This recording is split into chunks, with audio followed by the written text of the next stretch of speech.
बिस्मिल्लाहिर्रहमानिर्रहीम। फ़िरौन और हज़रत आसिया की शादी।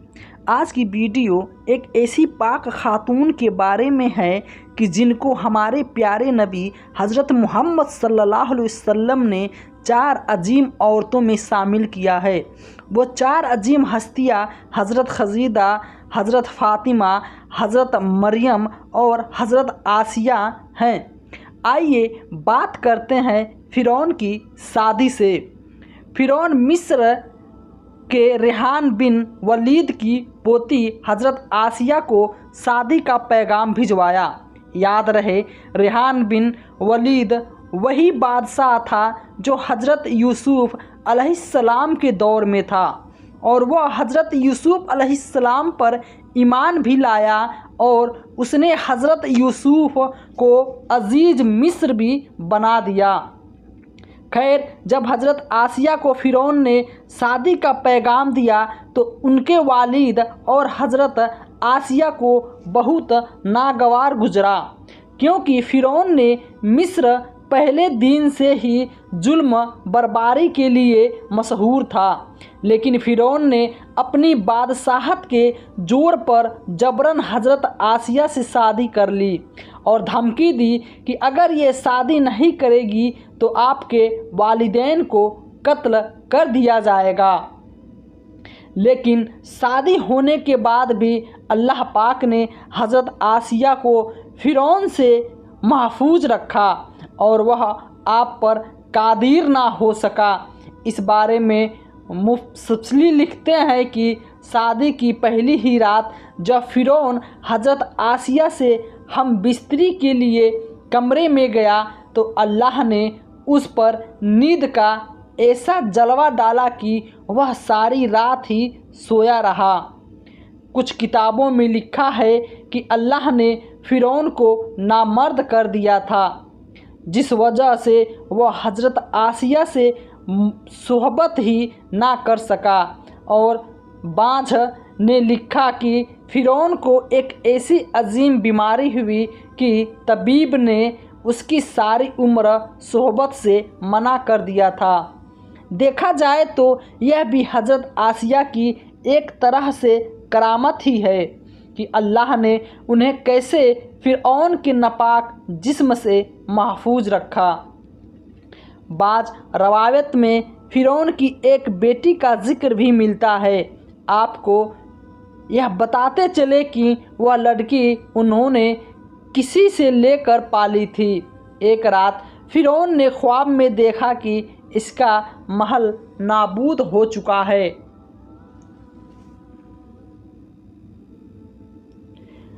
खौफ बहशत से इतना बुरा वजूद लड़ने लगा। उसने नजूमी को बुलाकर उनसे अपने ख्वाब की ताबीर पूछी।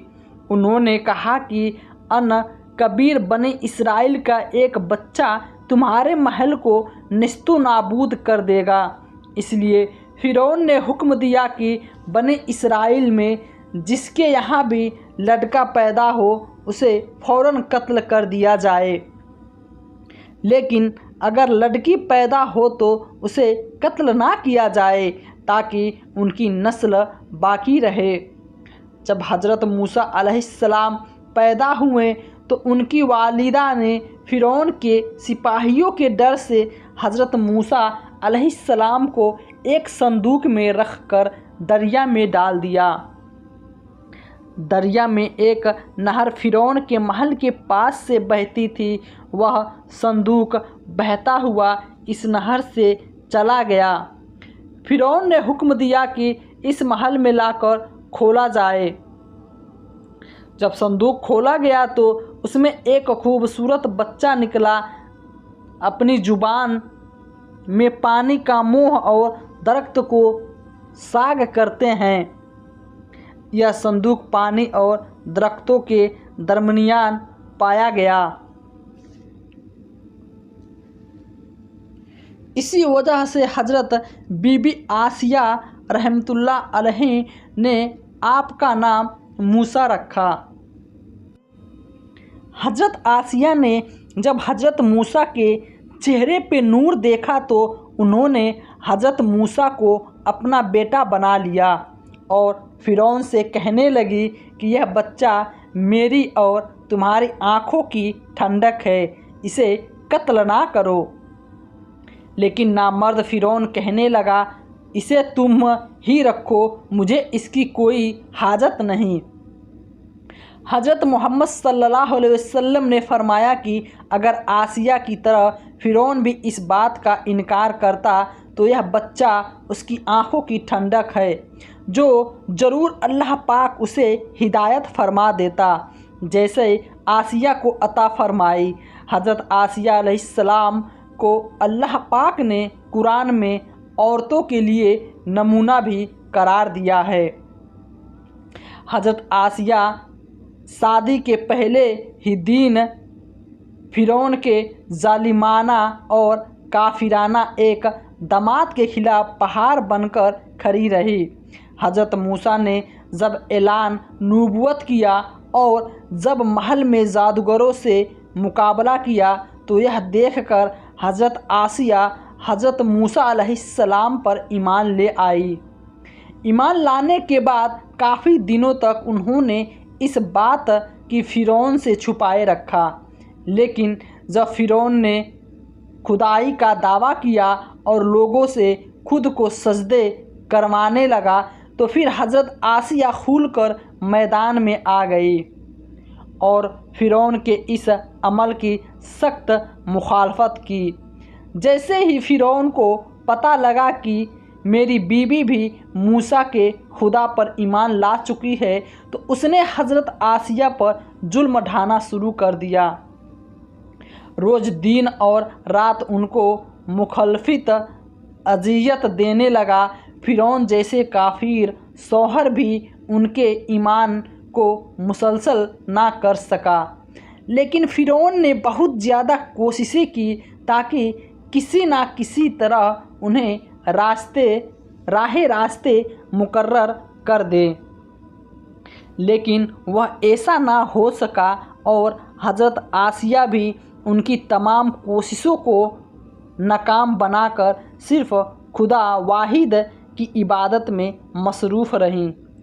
حضرت موسیٰ علیہ السلام کے چاہنے والے فرعون کے سپاہیوں کے ہاتھوں ظلم و ستم بھی بھیٹ چڑھتے رہیں اور انہیں بے دردی سے قتل کیا جاتا رہا، یہاں تک کہ فرعون نے حضرت موسیٰ علیہ السلام پر ایمان لانے والی ایک شخص کو، جسے قرآن کریم نے مومن آل فرعون کے نام سے یاد کیا ہے، بڑی ہی بے دردی سے قتل کر دیا، جس کے بعد حضرت آسیہ کا صبر کا پیمانہ چھلک اٹھا اور وہ کھلم کھلا فرعون کی مخالفت کرنے لگی۔ فرعون نے عجب گجب کی آگ بھڑک اٹھی، اس نے اپنی جان آسیہ کو بہت ہی دردناک طریقے سے اذیت پہنچائی۔ اس ظالم نے ان پر بڑے بڑے عذاب کیے اور ان کو بہت زیادہ مارا اور جڑوں کو کیا اور زمین کا کر دیا، یعنی 4 کھوٹیوں میں آپ کو گاڑ دیا۔ حضرت آسیہ رضی اللہ تعالیٰ عنہ کے چاروں ہاتھوں پیروں میں لوہے کی کیل ٹھوک کر چاروں کونے میں ایک طرف جکڑ دیا۔ وہ ہل بھی نہیں سکتی تھی اور بھاری پتھر آپ کے سینے پر رکھ کر ان کو ریت پر دھوپ میں لٹا دیا اور پانی بند کر دیا۔ اللہ اکبر! ایک دفعہ ذرا سوچئے تو صحیح دوستو کہ تن تنہا عورت اور ظالم عورت کا محل ہاتھوں پیروں کے کلے ٹھوک دیے گئے اور گرم ریت پہ لٹایا ہوا ہے اور سینے پہ ایک بھاری پتھر رکھ دیا گیا ہے، پھر بھی حضرت آسیہ صلی اللہ علیہ وسلم ایمان پر عز استقبال کے ساتھ مسائل کے باوجود قائم دائم رہیں اور فرعون کے کفر سے خدا کی پناہ مانگتی رہی۔ ایک روایت یہ ہے کہ فرعون نے حضرت آسیہ کی کھال تک اتروا دی۔ ایک روایت تو یہ ہے کہ فرعون نے حضرت آسیہ کی کھال تک اتروا دی اور پھر उन पर चट्टान को गिरा दिया गया। अल्लाह अकबर। आपका मेजर पुन अनवर मिस्र में ही बकाया वाक़या है। तारीख़ इंसानी में हज़रत आसिया का ईमान पर कायम रहना, उनका सफ़र और अज़्म इस्तिक़बाल एक बहुत बड़ा दर्स है। इसमें कोई शक नहीं कि औरत के अंदर इतनी ताकत मौजूद होती है कि वह हर तरह के जुल्म सितम के आगे पहाड़ बन सकती है। सुभान अल्लाह।